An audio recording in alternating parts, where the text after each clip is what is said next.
El acto moral. Introducción. ¿Qué es el acto moral? La responsabilidad moral. Conclusión. Anexos. Referencias bibliográficas. Introducción. El presente trabajo tiene como objetivo presentar los conceptos más acertados acerca de la temática social del acto moral, al igual que de los temas afines que se derivan en este término, como por ejemplo la conciencia que actúa como un juez personal ante un hecho dado, sea este ético o no, y el concepto de la libertad que adquirimos a través del proceso de maduración que cursamos por las diferentes etapas de nuestra vida, el cual propone que la libertad absoluta, en caso de existir, no está libre de responsabilidades, y que de las cuales debemos rendir cuentas a nuestra sociedad. Se toca el tema de los diferentes elementos del acto moral en sí, dando una breve explicación de cada una de ellas y efectúa un enlace directo de la crítica de la conciencia. Al final de este trabajo también podrá encontrar un resumen personal a manera de conclusión sobre el tema tratado en esta investigación. ¿Qué es el acto moral? Un acto moral es aquella acción realizada por un individuo y que puede ser valorada como buena o mala desde un punto de vista ético. Las acciones que realizamos podrían dividirse en dos grupos: las que no tienen implicaciones morales porque son neutrales, respirar, moverse o protegerse de la lluvia, y aquellas acciones que sí pueden tener alguna consideración moral, es decir, pueden valorarse como buenas o malas. Este último tipo de acciones es mucho más amplio de lo que parece a primera vista. Dar la mano a alguien puede parecer neutral, pero dar la mano a un terrorista sanguinario ya se puede discutir moralmente. Trabajar en una fábrica para ganarse el pan de la familia no tiene una implicación moral, pero si la fábrica contamina un río y esto provoca enfermedades, la neutralidad del trabajo en la fábrica desaparece. Esto quiere decir que casi cualquier acto es un acto moral en potencia, pues el contexto en el que se produzca determinará una valoración determinada. Un acto moral depende de varios elementos. Para que hablemos con rigor de acto moral, este tiene que ser algo elegido libremente, sin ningún tipo de coacción. Por otra parte, el acto debe tener una finalidad, un motivo por el cual se realiza. Por último, el acto moral se encuentra dentro de un contexto humano que condiciona cualquier análisis ético. Cualquier acto moral se puede analizar desde perspectivas diferentes, es decir, desde varios criterios éticos. Si tomo la decisión de ayudar a todo el que lo necesita, alguien podría preguntarme por qué actúo así. Mi respuesta podría ser muy diversa. 1. Considero que es mi deber hacerlo. 2. Entiendo que al ayudar al necesitado estoy cumpliendo con lo que Dios quiere de mí. 3. Mi conducta moral se rige por mis sentimientos internos. Estas tres posibles respuestas a un acto moral son ejemplos de las justificaciones racionales o criterios que podemos emplear a la hora de llevar a término un acto moral. Condiciones del acto moral. La libertad. Escoger el acto voluntariamente y por sí mismo es una condición fundamental en la esencia del acto moral, porque, por ejemplo, el acto de un individuo que se realiza bajo una coacción interna o externa no cae en la esfera de la moral. La conciencia, saber lo que se está haciendo, es la segunda condición del acto moral. Los niños, los imbéciles o los locos no tienen calidad moral, porque ellos no saben lo que hacen. Elementos del acto moral. El sujeto moral. El sujeto moral es un individuo dotado de conciencia moral.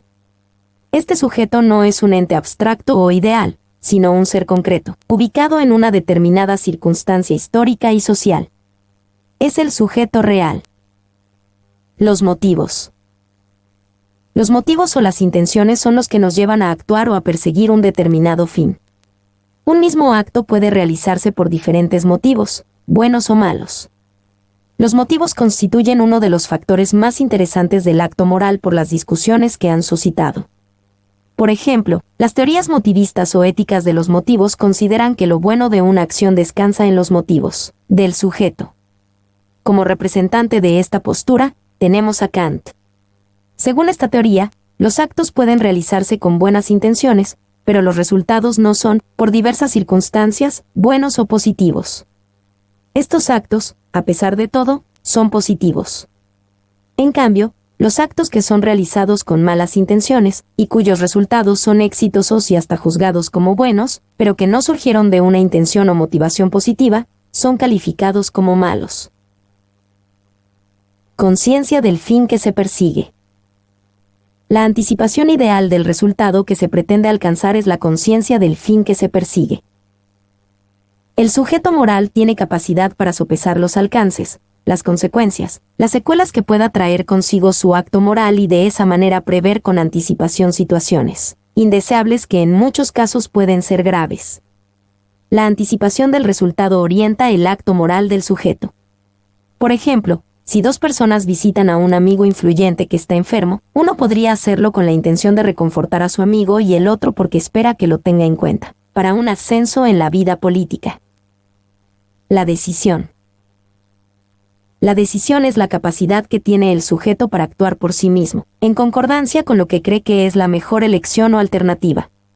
Otorga al acto moral su carácter autónomo y voluntario, ya que la decisión debe ser expresión de la propia voluntad y responsabilidad del sujeto, y no de una voluntad ajena.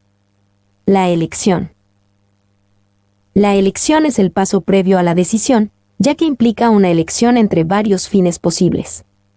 Un ejemplo de elección es el siguiente. Una persona va a abrir una ventana porque siente necesidad de aire fresco. Ningún acto podría ser más natural, más moralmente indiferente en apariencia.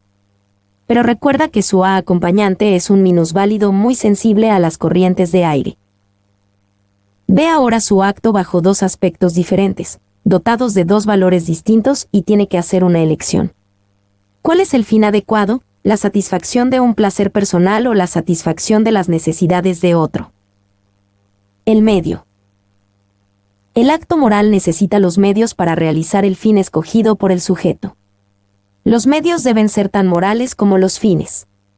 Sin embargo, no todos los filósofos coinciden en esto. Maquiavelo, por ejemplo, considera que los fines justifican los medios. Si el asesinato o la conspiración, piensa, conducen al fortalecimiento del Estado, entonces estos son buenos por haber demostrado su efectividad. El resultado. El acto moral se consuma en el resultado o realización del fin perseguido. Algunas teorías consecuenciales o éticas de los resultados sostienen que la licitud o ilicitud de una acción depende únicamente del resultado o consecuencia que tenga. Dentro de este criterio, por ejemplo, el delincuente es castigado porque el castigo tiene como resultado impedir la realización de otros delitos semejantes. Las circunstancias. Las circunstancias son las diversas situaciones que rodean el acto moral. El hecho de llamarse circunstancias no significa que carezcan de importancia para la valoración del acto moral. Una forma de enumerar las circunstancias que enmarcan el acto moral podría ser a través de preguntas como ¿quién? ¿Dónde? ¿Cuándo? ¿Cómo? ¿A quién? ¿Con qué medios? ¿Cuán a menudo? No sirven las preguntas qué o por qué, ya que estas interrogantes se refieren al acto mismo y su motivo. La responsabilidad moral. Es la imputación o calificación que recibe una persona por sus acciones desde el punto de vista de una teoría ética o de valores morales particulares. Se trata entonces de la responsabilidad que se relaciona con las acciones y su valor moral. Desde una ética consecuencialista, dicho valor será dependiente de las consecuencias de tales acciones. Sea entonces al daño causado a un individuo, a un grupo o a la sociedad entera por las acciones o las no acciones de otro individuo o grupo.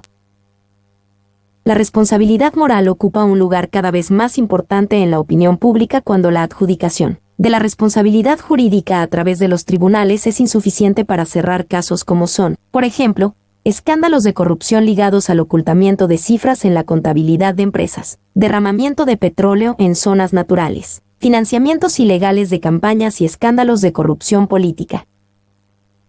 El término aparece también en la discusión de temas como determinismo o libre albedrío, puesto que sin la libertad es difícil ser culpado por las propias acciones, y sin esta responsabilidad moral la naturaleza del castigo y la ética se convierten en una interrogación. Conclusión. Es necesario entender, diferenciar en qué es un acto y un acto moral, pues no todos nuestros actos están llamados a ser actos morales. Los actos que realizamos es el modo en que nos movemos respecto del fin de nuestra vida. Cada acto que realizamos nos acerca o nos aleja de ese fin. Estos están dirigidos por normas, que provienen de antecedentes culturales, costumbres y valores que abarcan todas sus acciones, normas que no siempre tienen un contenido de valor moral. En cuanto a la valoración de los actos según los principios o fuentes de la moralidad, hay que tener en cuenta que el bien consiste en la posesión de todos los elementos requeridos para la plenitud de un ser, y el mal, en cambio, en la ausencia de alguno de ellos.